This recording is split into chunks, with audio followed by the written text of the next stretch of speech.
So we're here in Highfield Park in Manchester and the birds are still singing, there's a bit of sunshine around and we're telling stories about the spring. So here's two more stories from this beautiful setting about the spring. I'm going to tell you a story from Dorset that has an animal that holds the light. If I say hare, can you say bear? I like it. Hare. Bear. Hare. Bear. Hare. Bear. Once upon a time in Dorset there was an old woman. She was a good woman and her name was Granny Elder. What was her name? Granny Elder. Granny Elder, she had a few chickens on the back of her house and they laid such gorgeous eggs that she would go to market only a few miles away over the hill and she would sell the eggs and she got enough money so she could live very happily. But one night, it was in March, around the end of March, and she was fast asleep in her bed and bing, she woke up. Have you ever done this? In the middle of the night. Wide awake, and she was totally convinced that she should take her eggs and go to market, even though it was completely dark outside. But she did, she got dressed, she went downstairs, had a cup of tea, got her basket, filled them with eggs and a bit of fur so to keep them safe, and off she went out of her house, across the farm and over the field and over the hill, and as she was just getting over the hill, the moon came out. Can you imagine? A magical sight if you were out at night. A full moon, it was a full moon. And they say a full moon at this time of year is called the egg moon. And there it was, the egg moon hanging in the air, and she was staring at the moon and wondering why on earth she was going to town to market on a middle of the night kind of situation when she saw something. Look, white, flashing underneath the moon, a hare. And it was zigging and zagging down the field, and it ran and it got closer and closer until it was right by her feet. And the hare kind of looked up at her with those big eyes and the white glistening fur in the moonlight, and she knew what the hare was saying. It was saying, hide me, hide me, hide me underneath the eggs.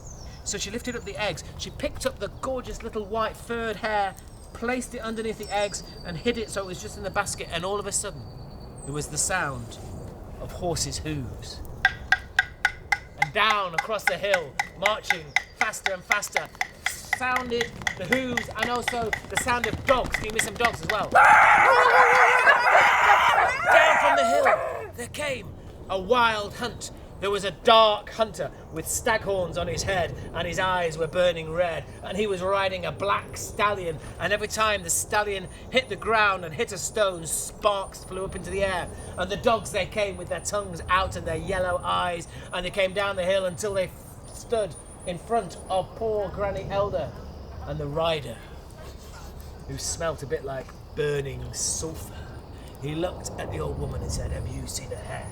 I've been hunting a hare and I want to catch her tonight. And Granny Elder, she looked up and said she went that way. Are you sure? Yes, she went that way. And so the rider, he reined his horse and off they went behind Granny Elder down the hill, hunting for the hare. And then at that moment, she lifted up her basket and she just went to check that the hare was still safe inside, and It was gone. it was gone. The basket was empty. But look, standing in front of her was a strange, almost like an angel, shining, a bit pale, a bit gold, wearing a flowing dress. And the woman said, I am the goddess of the spring. I am the dawning light, and you have saved me. Because if the black hunt had got me this night, there would be no spring, and it would be cold and dark and winter for the whole of the year. But you have saved me, and now look. And she pointed on the horizon, and the sun was just rising. The first sun of spring, the spring equinox sunshine was just rising. And then the goddess, she disappeared into the sunlight, and she said, and now all will go well for you, Granny Elder. And the funny thing is, she didn't go to the market that day, she went home. And when she got back, she opened up an egg, and as she laid it out onto her plate, guess what was inside the egg? Egg. Little baby chick. It could have been a chick. What else? A bird. A bird. It could have been a bird. And the bird flew into the air, and that bird she kept for herself, and that bird, it laid its own eggs, and those eggs were made of pure light. In fact, they were light, bright gold. And those golden eggs she could have so many golden eggs from the chick that was born from that egg on that day that she was happy and well fed and rich and wealthy for the rest of her life. So that's it. So I'm going to tell you one tiny tale that I told you a story from Dorset, and now I'm going to tell you a story from quite far away, from a place you've all heard of recently, and that's Ukraine. So this is a story of Ukraine, and it's celebrating Ukraine really, because it's a folk tale that comes from Ukraine, and it's about kindness. And you know what? Ukraine is even colder than Manchester. In the winter, the wild winds do blow and the falling of the snow. It's a very cold place to be. Now, what do you think happens to the birds? That in the summertime in Ukraine, it's lovely for the birds. There's plenty to eat. There's lots of space, and there's fields and forests and rivers and seashore. But what do they do in the winter when it gets too cold? What do the birds of Ukraine do?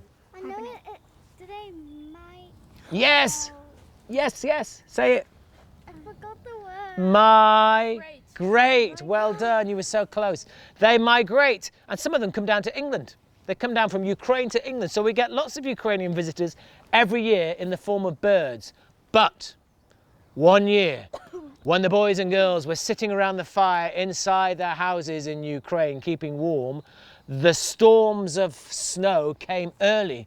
And there was one little group of birds that, while they were trying to fly south to get to a warmer place, they got caught in a wild winter wind, and the wind blew them back and they couldn't fly south. Some of the birds got hit against the trees and they broke their wings and they fell down to the floor. And then one day, when the storm was over, a group of children like you, Patrick and Malika, I'm not Patrick. sorry, Riley and Malika, they came and found these birds huddled together like yours, huddled together, trying to keep warm at the bottom of a tree with the snow laying all around them. And what do you think the children did? Pick them up. Picked them up, put them in a basket, took them home, said, Mum, Dad, we've got to look after these birds. Pass them around, look after the birds. And so each of the children, they took a bird to look after, and they held it in their hands and they fed them little worms that they could dig from their gardens. But then they realized they needed a bigger space for the birds to kind of open their wings and to fly. And so they took them to the church and they asked the priest, can we keep our birds inside the church? What do you think the priest said? What do you think the priest said? Yes, you can. You can. Do you think so? No. He said, well, God looks after all of creation, and so should we. And so those birds were kept in the church. And it wasn't too warm because there wasn't a big hot fire like this, but it was enough space for them. And they took some sheep's wool so they could have a little nesting place at the back of the church. And the birds, they lived in the church through the whole of that winter. And then in the spring, they started to make a piping sound. Frederick, could you help me? They started to sing. They started to sing all around. Have a go. Have a go. They started to sing. And the people of Ukraine, they knew it was spring. And those birds, they flew. And let's open the doors and say the last song. Go. And then make it go quieter and quieter and quieter and quieter. Quieter.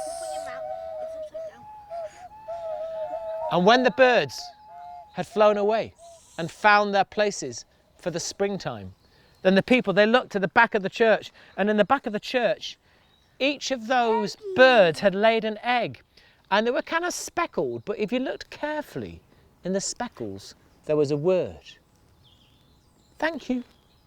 And they looked at another one, and it said peace, and another word that said blessings. What other words could be written on them? Easter. Easter. There was Easter written on there. Spring. Spring was written on one of them. Summer. Summer's coming was written on one. And all of those eggs, they had a word that gave their thanks from the birds to the people for looking after them in the cold of winter.